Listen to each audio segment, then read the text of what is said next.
Il-ħadd it-tajjeb. Illum 15 ta' Settembru nilqakom għal din il-quddiesa mill-Knisja tal-Madonna tal-Karmnu f'San Pawl il-Baħar. Din il-Knisja nbniet fuq art li ingħatat mill-familja Amato Gauci li kienet qatta s-sajf tagħha fl-inħawi. Il-Knisja nbniet f'6 xhur u tlestiet fl-1855. Fl-20ijiet sarilha x-xogħol biex titkabbar u tkun tifla għal aktar nies. Fl-1930 din il-Knisja għaddiet f'idejn il-Patrijiet Franġiskani Konventwali ta' San Pawl il-Baħar. Ta' kull sena fis-16 ta' Lulju f'dil Knisja ssir il-festa tal-Madonna tal-Karmnu fil-ġurnata liturġika tagħha. Il-quddiesa tal-lum titmexxa mill-Arċisqof Charles Scicluna. Żuru l-website behold.mt biex tidħlu aktar fil-fond tal-Evanġelju tal-lum.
Tal-Ibn u tal-Ispiritu Santu, Amen.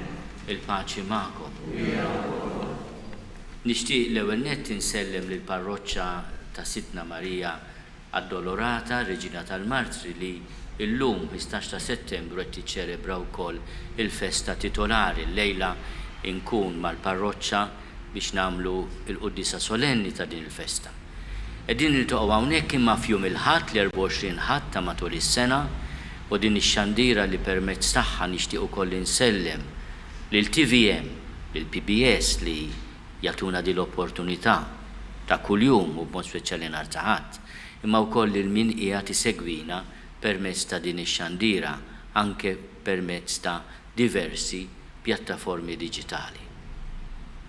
Ħuti qegħdin niċċelebraw il-mewt u l-qawmien tal-Mulej f'jum il-Ħadd, l-ewwel jum tal-ġimgħa, l-ewwel jum tal-ħolqien u tal-ħolqien il-ġdid ta' kull wieħed waħda minna bil-misteru tal-mewt u l-qawmien ta' Ġesu mill-imwiet. Ejjew nirringrazzjaw il-Alla u nitolbuh maħfra ta' dnubietna kollha. Mulej ħniena. Kristu ħniena. Mulej ħniena.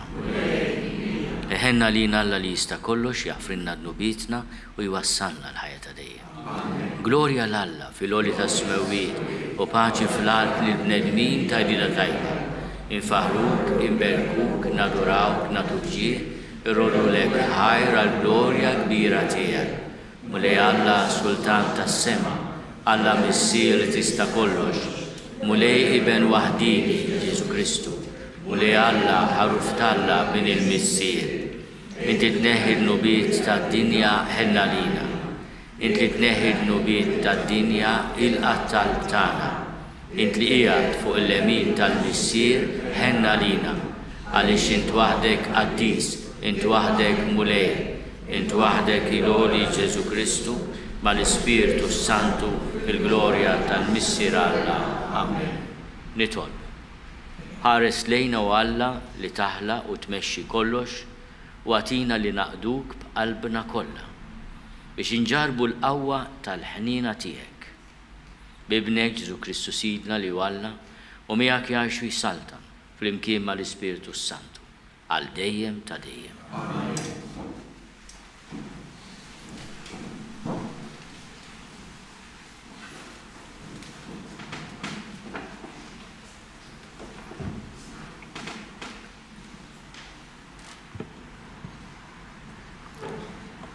Qarim il-ktib tal-profeta Iżajija. Sidi l-mulej fetaħ li widinti u jiena ma webbi strasi marġajċ lura. Tajdari lil dawk li kienu jisawtuni, ħaddejja lil dawk li kienu nitfu l-ħiti, maħbejċ wiċċi mit-tajjir u l-bżieq. Sidi l-mulej jgħini, għalek ma nitħawaċ. Għalhekk għamilt wiċċi b'ħażniet, jien naf li ma jkollix imniex nistħi. Dak li għamel ġustizzja miegħi jinsab fil-qrib. Min se joħodha miegħi? Ħanoqogħdu għall-ħaq flimkien. Minnu kontrija ħajersaq lejja. Ara, Sidi l-mulej jgħini, min se jagħtini t-tort? Il-kelma tal-mulej. Jinnimxi quddiem il-mulej fart il-ħajjin flimkien. Fl-art il-ħajjin. Inħobb il-mulej għax semma leħen it-ħannin tiegħi għaliex jutani widen fil-jum li fih sejjaħtlu flimkien. Jinnimxi quddiem il-mulej fart il-ħajjin. Il-ħbula tal-mewt dawruni, l-irbiet tal-imwiet ħakmini, fin-niket u lem sibtruħi, imma jisem il-mulej sejjaħt, mulej nitolbok, salvani flimkien. Jinnimxi quddiem il-mulej fart il-ħajjin. Ħanin il-mulej u ġust, twajjeb u Alla tagħna, iħares id-dajfa l-mulej, jien kont makus u ħellisni flimkien. Jinnimxi quddiem il-mulej fart il-ħajjin.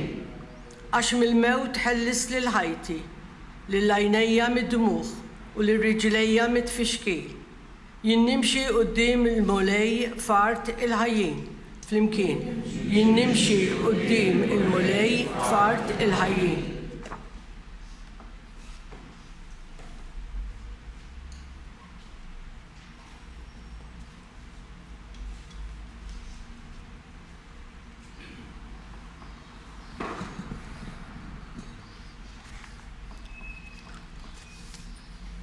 Qari mill-littra ta' San Ġacobu Apostlu. X'jiswa ħuti li wieħed jgħid li għandu l-fidi jekk ma rjiex fl-emil tiegħu. Jaqgħu tista' ssalvah del-fidi jekk ħuk jew oħtok ma jkollhomx jilbsu u jonqoshom l-ikel ta' kuljum. U wieħed minnkom jgħidilhom morru bisliem, isħnu u kunu sa tiġbab. Bla ma jagħtihom dak li hu meħtieġ għall-ġisem. Dan x'jiswa? Hekk ukoll il-fidi. Jekk hu weħeda u ma jkollix l-emil, tkun mejta fiha nnifsha. Imma xi ħadd jista' jgħid int għandek il-fidi u jien l-emil. Urini l-fidi tiegħek mingħajr l-emil. U jien nurik il-fidi tiegħi mill-emil tiegħi. Il-kelma tal-mulej.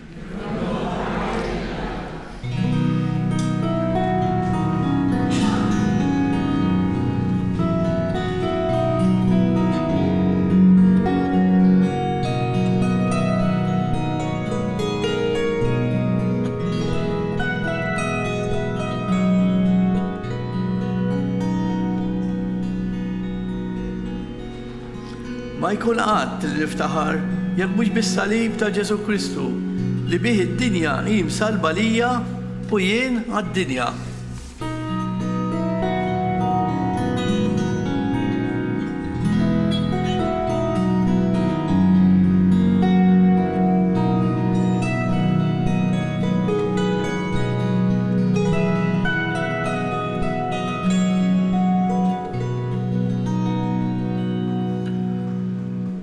Mulej ma'kom. Qari mill-Evanġelju skont San Mark. F'dak iż-żmien telaq Ġesu flimkien mad-dixxipli tiegħu lejn l-irħula ta' Ċesarija ta' Filippo. Huma u mexjin li d-dixxipli tiegħu għamlilhom din il-mistoqsija: min jgħidu n-nies li jien? Weġbuh qalulu Ġwanni l-Battista, oħrajn Elija u oħrajn wieħed mill-profeti. Staqsihom: imma intom min tgħidu li jien? Qabeż Pietru u qallu: inti l-Messija. Imbagħad ordnalhom ħafna biex ma jitkellmu ma' ħadd fuqu. U beda jgħallimhom fuq li kien meħtieġ li bin il-bniedem ibati ħafna, ikun miċħud mill-anzjani u mill-qassisin il-kbar u l-kittieba, joqtluh u wara 3 ijiem jerġa' iqum. Fuq dan kellimhom ċar. Pietru ġibdu lejh u beda ilumu, iżda hu dar iħares lejn id-dixxipli tiegħu u ċanfar lil Pietru u qallu: itlaq minn qudiemi ja xitan, għax m'intix taħseb fil-ħwejjeġ ta' Alla imma f'dawk tal-bnedmin. Sejjaħ lejh in-nies flimkien mad-dixxipli tiegħu u qalilhom: jekk xi ħadd irid jiġi warajja, għandu jiġħad lilu nnifsu, jerfa' salibu u jimxi warajja. Għax min irid isalva ħajtu jitlifha, imma min jitlef ħajtu għall-imħabba tiegħi u tal-Evanġelju isalvha.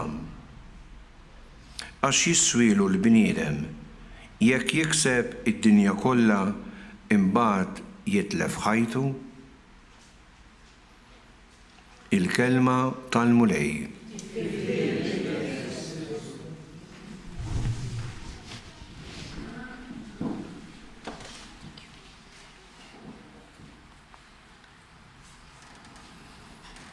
Illum ippermettu li nibda mill-aħħar.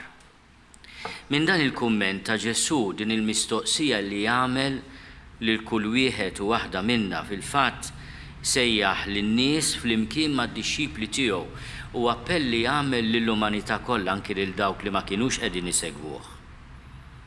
X'jiswielu l-bniedem jekk jikseb id-dinja kollha imbagħad jitlef ħajtu. Donnu Ġesu qed jagħmel differenza bejn il-ġid ta' din id-dinja li tikseb id-dinja kollha u ħajtek. Qed jgħidlek ħajtek tiswa iżjed mill-ġid tad-dinja kollha. Imma eżattament xi tfisser li inti titgħallem tapprezza ħajtek u ma titlifiex, tożza u żomma.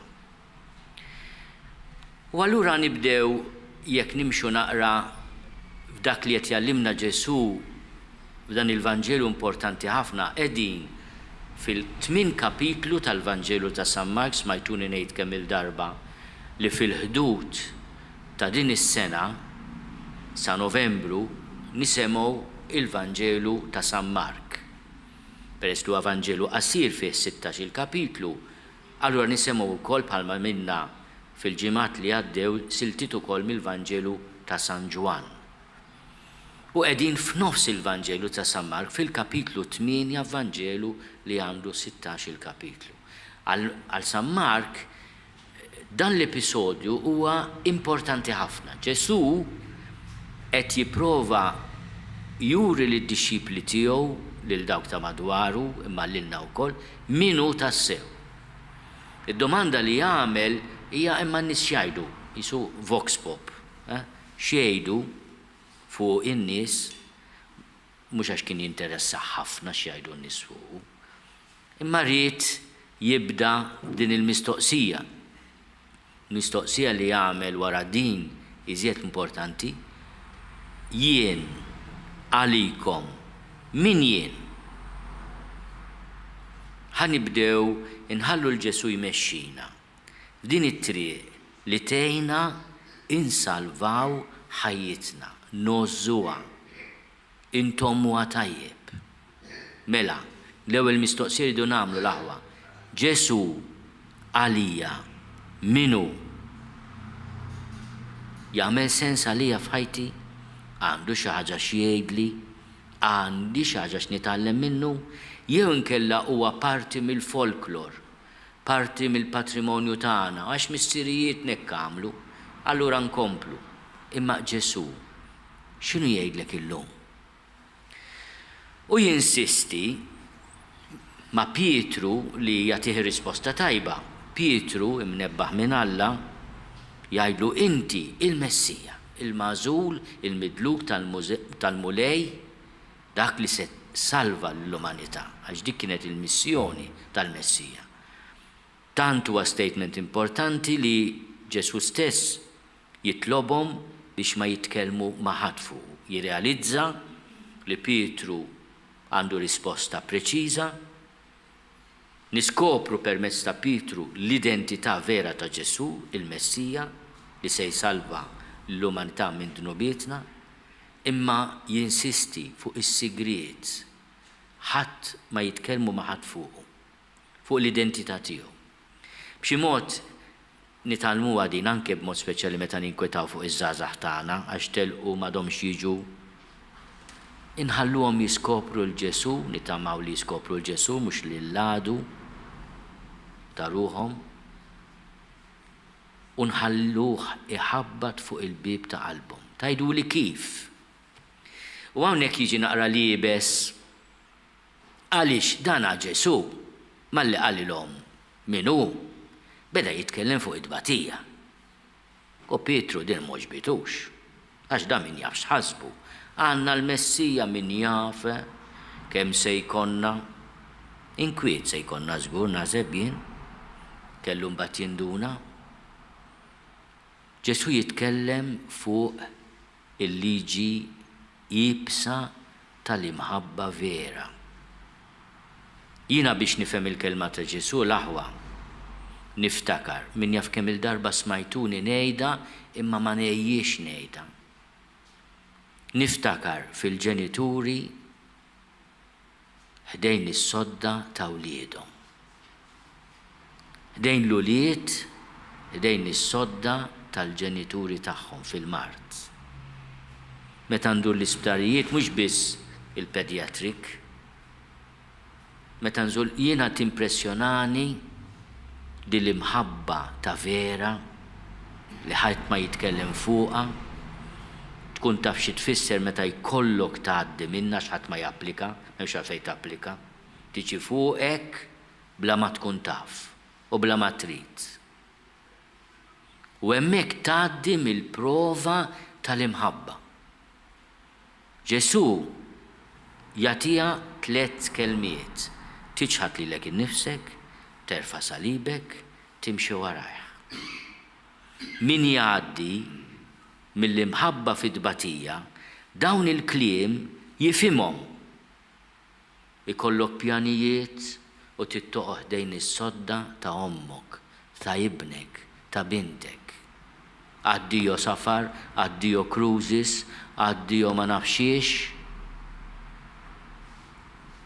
U inti l-istintijek għax l-imħabba tkun vera hija li tkun hemm. U jekk ma tkunx hemm ma tkunx komda, ma tkunx komdu. Tiġħad lilek innifsek, terfa' salibek, kultant ikun twil tgħid kemm il-twila dil-lasta tas-salib, mhux se jispiċċa għadda. Għax il-Malti aħna ngħidu min m'għandu s-salib għandu domna, ma kultanti waħlilna domna kbira wkoll, ngħidulu mhux salib di, imma waħħalt li waħda minn dawk tal-konfratiji, minn dawk il-kbarnet. U li nimxu warajh. Għax Ġesu dak li jitlobna fl-imħabba għamlu hu. Kemm għandna paroli aħna. Min qed jgħidin nimxi warajja refa' s-salib.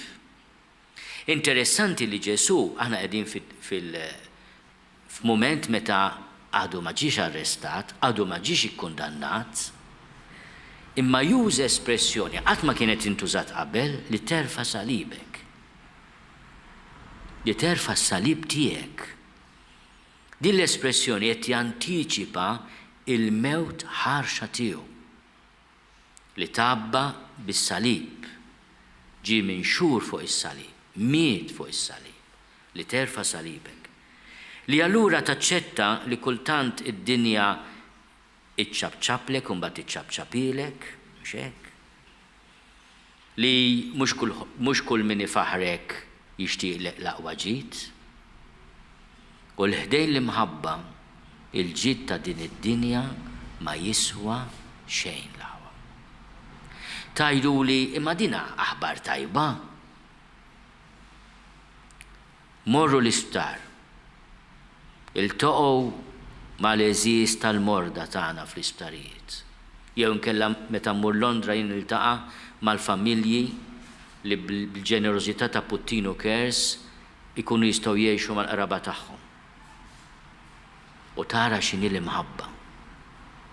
U f'dak il-mument il-kliem ta' Ġesu jagħmel sens. Għax isir il-kejl tal-ikbar ħaġa sabiħa li ħadd ma jħoddilna l-imħabba ta' vera għal xulxin. U jiena nagħmel kuraġġ il dawk l-arajjes li jħobbu xulxin, taf inti fl-entużjażmu kemm għandu wiċċu ħelu u kemm ħelwa, imma l-prova hija tal-imħabba meta il-mulej jitolbok tiċħat lilek innifsek, terfa' salibek u timxi warah ħtiela l-Kalvarju. Tgħidli ma din hija dan hu d-destin tagħna. Ġesu qed jgħidlek se salva ħajtek kif? Il-paċi li għatik jekk tabda fih, il-glorja għal min iħobb għax kollox jispiċċa l-aħwa. Il-kefen xaġa jħobb jgħid il-Papa għal mitilu n-nanna tiegħu kienet tgħidlu l-Papa Franġisku n-nanna tiegħu kienet tgħidlu l-Arġentina. Ibni ftakar din, il-kefen m'għandux bwiet. Il-kefen fej kefnuk m'għandux bwiet, tista' mhux tgħid il-flus kollha poġġohom li fit-tabut kien hemm allura jien hekk se nagħmel imma mbagħad taħċek. Ħalkex taħċek. Imma ma kellux but lanqas forsi ġġlek. Il-kefen m'għandux bwiet. Ma nieħdu xejn magħna li fl-imħabba li bija nkunu ħabbejna. U jekk aħna inħallu l-imħabba fil-maltemp, fil-bnazzi, fil-ħisfel u fil-refuq, itmexxina inkunu tassew salvajna ħajjitna.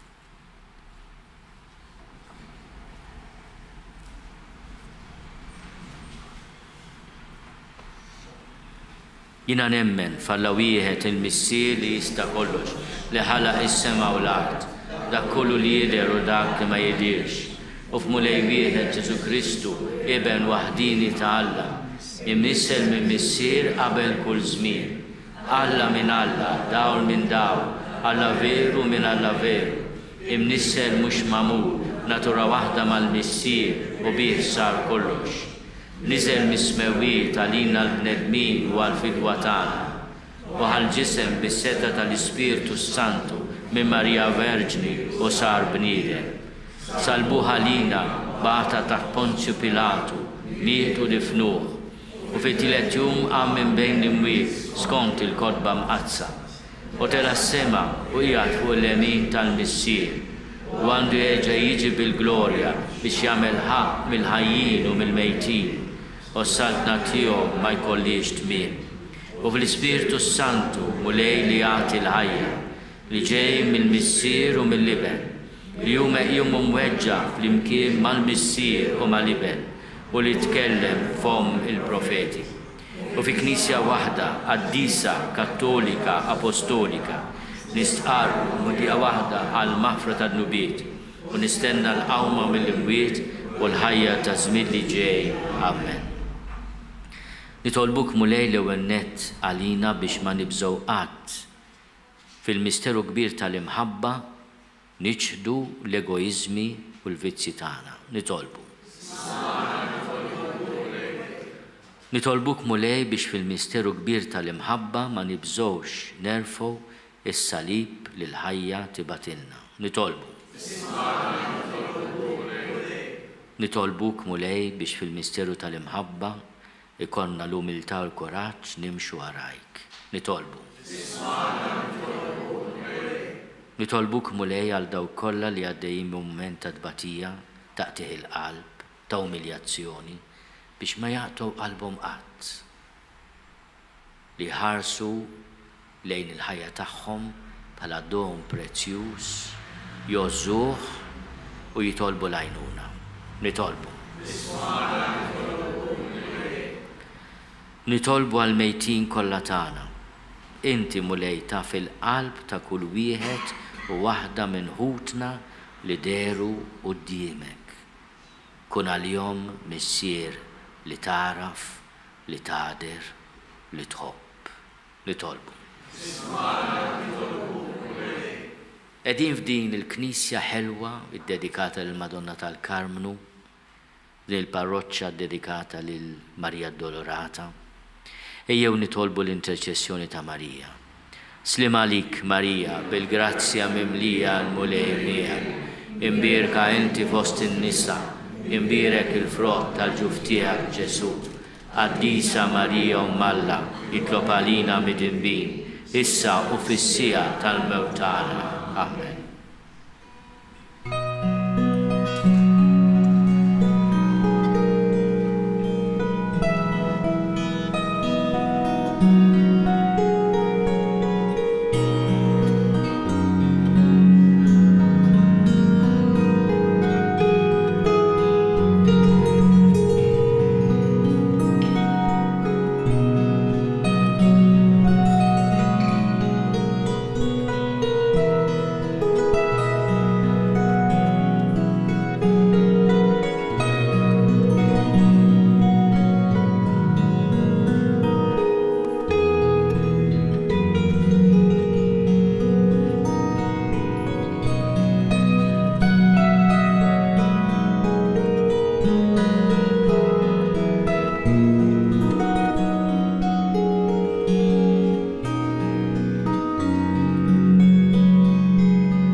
Nitolbu ħuti biex is-sagrifiċċju tiegħi u tagħkom ikun jogħġob lill-Alla l-Missier li jista' kollox.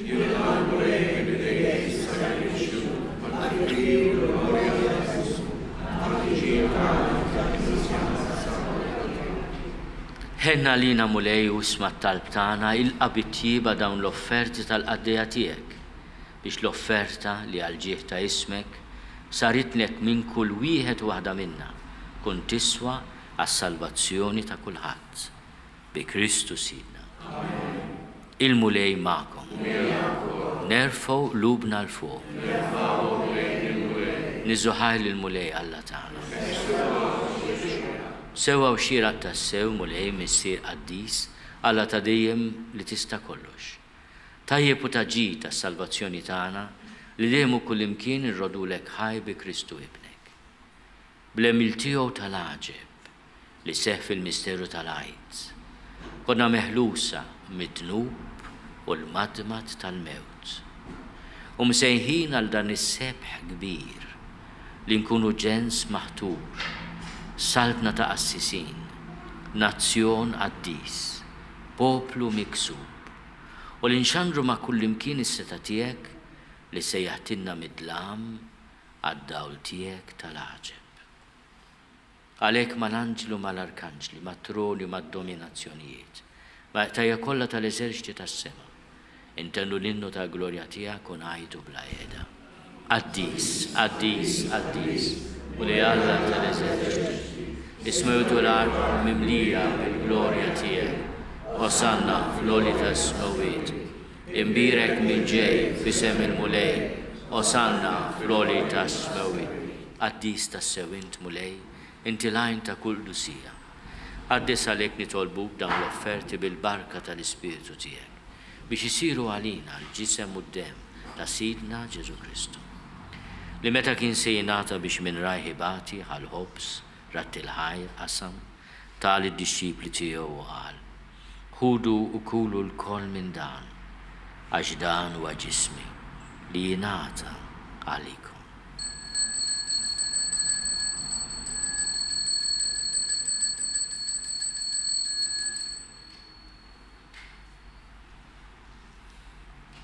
Ekku kol wara li klaħal kalċi, reġarat il-ħajr, tal id-disċipli tiegħu u qal: ħudu u xorbu minnu l-koll, għax dan huwa l-kalċi ta' demmi tal-patt il-ġdid li jibqa' għal dejjem. Id-dem li jxerret għalikom u għal-bnedmin kollha għal maħfra tad-nubiet. Għamlu dan tifkira tiegħi.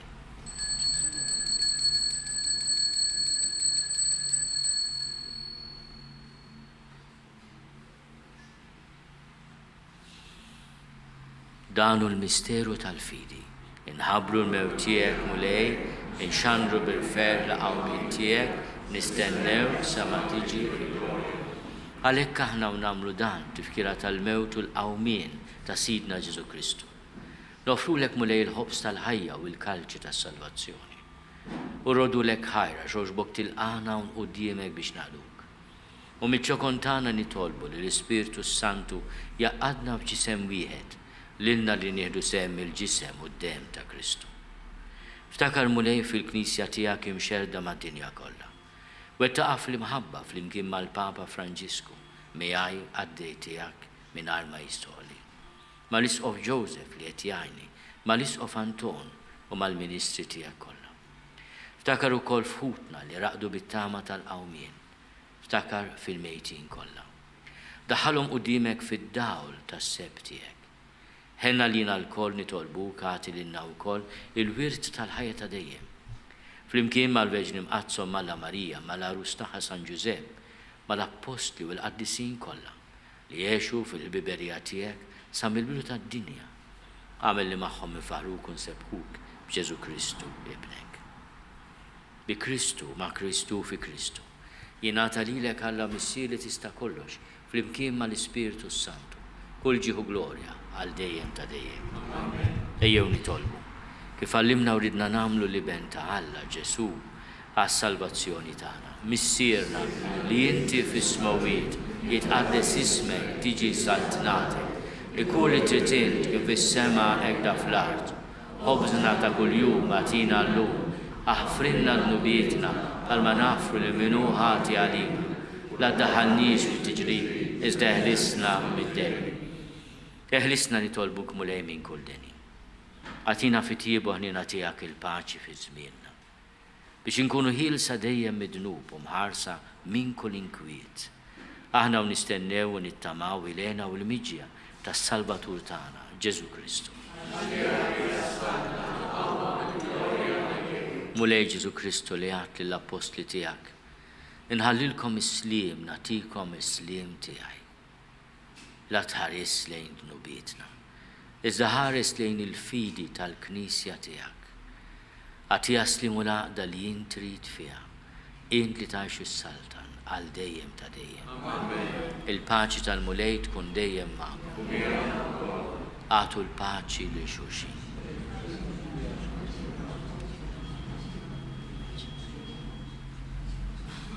Il-ġisem flimkien mad-dem ta' Sidna Ġesu Kristu jkunu jiswew lilna li se nitqarbnu bihom għal ħajja ta' dejjem.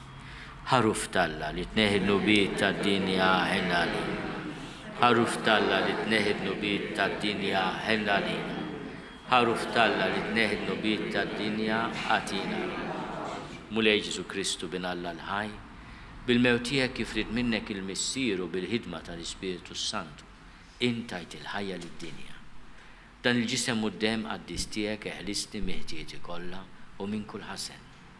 Żommni dejjem fidi lejn il-kmandamenti tiegħek u tħallini qatt ninfiret minnek. Mulej Ġesu Kristu nitolbok li nitqarbina bil-ġisem u d-dem tiegħek. Ma tkunx il-kundanna tiegħi, iżda l-ħnina tiegħek tkun għalija ħarsien u l-fejqan ta' ruħi u ta' ġismi.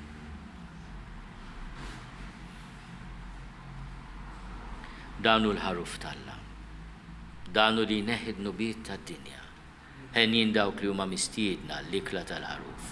Mulej ma jistoqlix li tidħol taħt is-saqaf tiegħi, iżda biss kelma waħda u ruħi tkun ifej.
Glorja lill-Missier u lill-Iben u lill-Ispirtu Santu.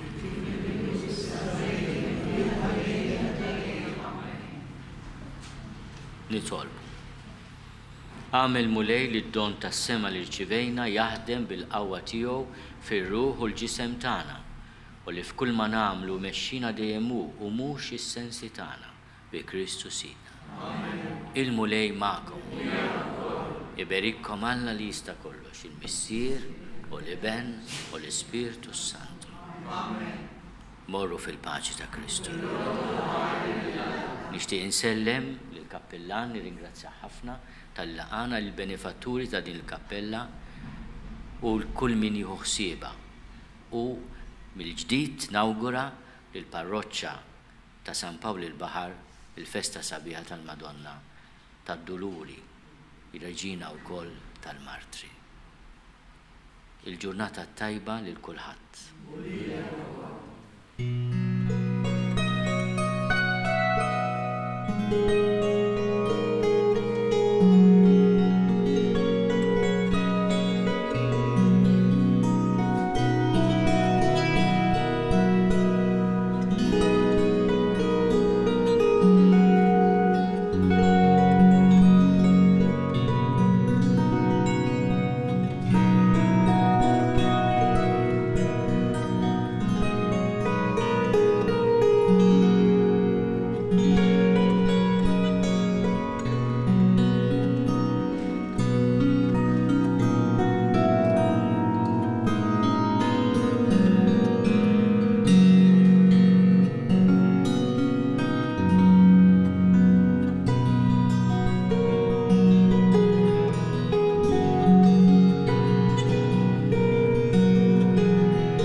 Naslu fit-tmiem din il-quddiesa mill-Knisja tal-Madonna tal-Karmnu f'San Pawl il-Baħar.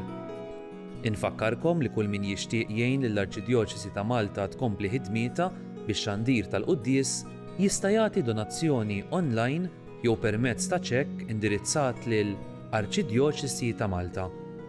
Aktar dettalji jinsabu fuq knisja.mt/donazzjonijiet. Nawguralkom il-kumplament tal-jum it-tajjeb.